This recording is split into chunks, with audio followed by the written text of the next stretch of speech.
میرے اللہ، میری عزت کے لیے یہی کافی ہے کہ میں تیرا بندہ ہوں، اور میرے فخر کے لیے یہ کافی ہے کہ تو میرا پروردگار ہے۔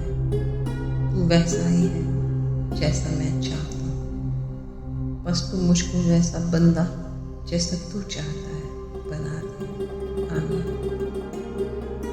حضرت علی رضی اللہ تعالیٰ عنہ کی باتیں، ان کے سنہرے الفاظ انسان کی شخصیت کو سنوارتے ہیں، اس کو غم میں دلاسا دیتے ہیں اور اس کے توکل کو مضبوط کرتے ہیں۔ امید ہے کہ آپ ان کو سنیں گے اور آپ کی زندگی میں ان سے خاطر خواہ تبدیلی محسوس ہوگی۔ ہماری دعا ہے کہ حضرت علی رضی اللہ تعالیٰ عنہ کی اقوال سننے والے اپنے مشکل لمحات میں صبر اور شکر کی توفیق عطا اور ان کی مشکل آسان ہو، آمین۔ دوستو، آپ سے ریکویسٹ ہے کہ ویڈیو کو لائک، شیئر اور سبسکرائب ضرور کیجیے۔ اچھی باتیں پھیلانا صدقہ جاریہ ہے اور نیک عمل ہے۔ ہماری اگلی ویڈیو کے لیے بیل آئیکن ضرور پریس کیجیے۔ حضرت علی رضی اللہ تعالیٰ عنہ فرماتے ہیں، اگر تم کسی کو دھوکہ دینے میں کامیاب ہو جاتے ہو تو یہ مت سوچو کہ وہ کتنا بے وقوف ہے، بلکہ یہ سوچو کہ اس کو تم پر اعتبار کتنا تھا۔ ہمیشہ اپنی چھوٹی چھوٹی غلطیوں سے بچنے کی کوشش کرو، کیونکہ انسان پہاڑوں سے نہیں بلکہ چھوٹے چھوٹے پتھروں سے ٹھوکر کھاتا ہے۔ غصے کی حالت میں کوئی فیصلہ مت کرو، اور اگر خوش ہو تو کوئی وعدہ مت کرو۔ زندگی کو اس طرح جیو جیسے ہمیشہ زندہ رہنا ہے، اور آخرت کی فکر ایسے کرو جیسے اگلے ہی پل مر جانا ہے۔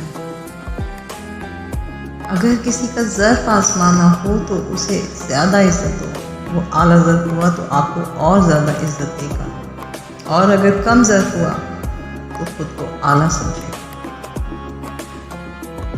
تمہاری نیت کی آزمائش اس وقت ہوتی ہے جب تم کسی ایسے انسان کی مدد کرو جس سے تمہیں کوئی چیز کی امید نہ ہو۔ کبھی اپنے دوست کی سچائی کا امتحان نہ لو، کیا پتہ اس وقت وہ مجبور ہو تو تم ایک اچھے دوست ہو بیٹھو۔ جب آنکھیں نفس کی پسندیدہ چیزیں دیکھنے لگیں تو دل انجام سے اندھا ہو جاتا ہے۔ میں جنت کے شوق میں عبادت نہیں کرتا، کیونکہ یہ عبادت نہیں، تجارت ہے۔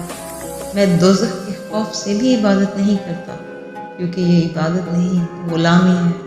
میں عبادت صرف اس لیے کرتا ہوں کیونکہ میرا رب عبادت کے قابل ہے اور کوئی نہیں۔